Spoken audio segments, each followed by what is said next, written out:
When you look at history a little carefully, you don't see something very strange, but very clear. Every empire believes its wealth is safe. Every government thinks the promises it gives will stay exactly the same. And most of the time, again and again, people wake up one morning and realize everything has fallen apart. It happened in Rome. It happened in France. It happened in the American Civil War. In a recent time, it happened in Lebanon. People saw that their savings suddenly disappeared. Their salaries became demoralizing. Their futures were forcibly taken away by the systems they trusted. And here, let's not fool ourselves for nothing. These things are not exceptions. And history tells us this: collapse is not rare. Collapse is one of the usual rules. The real question is not this: do big financial systems collapse? The question that really comes to mind is this: when it collapsed, where were you, and what were you doing? Most of us look at the balance in our bank account and feel a little bit comfortable. When we look at the currency of the country we live in, we think it will always continue like this. We feel as if these things are solid like stone. But money is not stone. Money is trust. And trust can disappear even in a single moment. That is why history is both this cruel and this valuable. And these should never be forgotten. Because after every collapse, small and sometimes big traces remain. Who stayed standing? Who lost everything? What worked? And when it completely disappeared? And when you look at these footprints, you realize this: those who survived were not the ones who trusted the system. They were the ones who doubted everything earliest. The Byzantine Empire is a good example of this. Even after Western Rome collapsed, it managed to stay standing for 1,000 years. At the heart of its economy was the gold solidus. It was trusted so much that merchants from Europe to the Middle East and even Asia accepted this money without thinking. Actually, this tells something very meaningful. The power of a currency does not come from the army behind it, but from the trust given to it. But the Byzantines were human too. They also said, "Probably nothing will happen." They slowly started to lower the purity of the gold. They thinned it a little, mixed in some other metals. At first, no one noticed. Then something felt strange. In the end, trust slowly disappeared. That money, which once kept trade alive, turned into an ordinary political story. And the Byzantine economy lost a big part of the stability it had. So who stayed standing? Not the ones who trusted the money printed by the state. The ones who quietly held real gold. The ones who bought land. The ones who accumulated things the empire could not reach. This gives us a very old but good lesson. States cannot resist the temptation to dilute their money. And when they do this, real value falls. But sometimes, not every collapse starts with money. Sometimes a wave comes that turns everything upside down.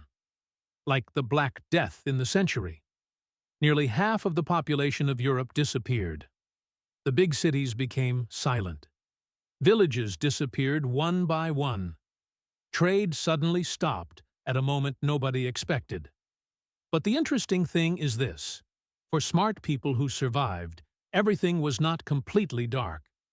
Because the population decreased, labor gained value.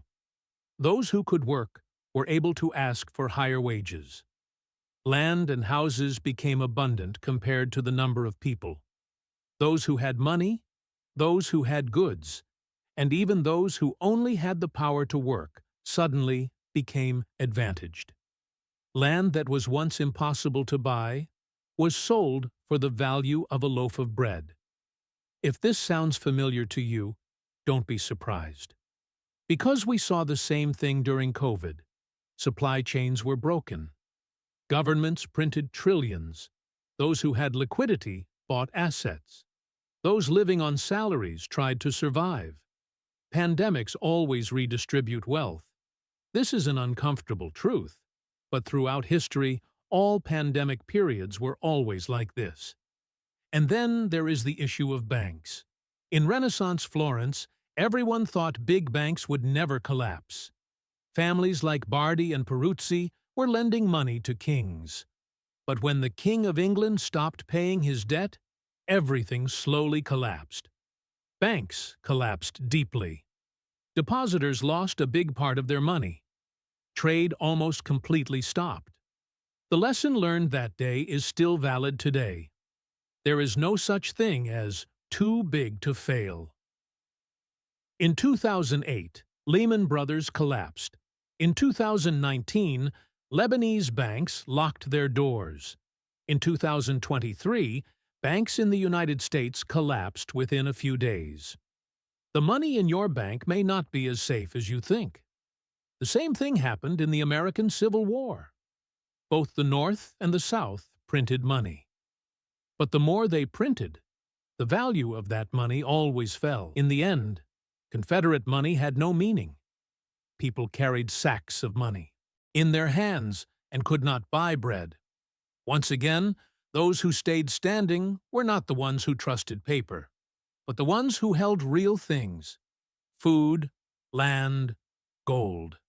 The assignats in the French Revolution, foreign currency debts in the 1997 Asian crisis, deposits that evaporated overnight in Lebanon.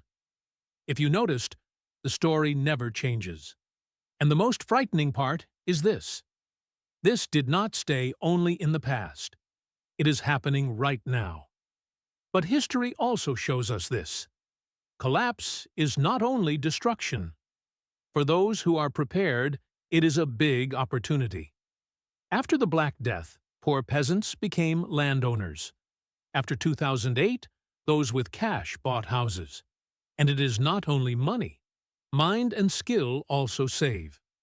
People who can make bread, repair things, and produce do not stay poor for a long time in any bad period. Because in crises, money loses value, but needs never lose value. People still eat to live. They take shelter to live. They have to keep trading constantly to live. Real protection starts here. Not with blind trust, with real assets, real skills, and knowing that systems are fragile.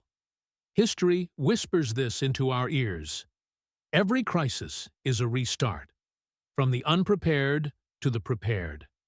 The question asked to you is this: will you be one of those holding promises, or one of those holding something real? Do not forget, history gives the answers. You just need to know how to look.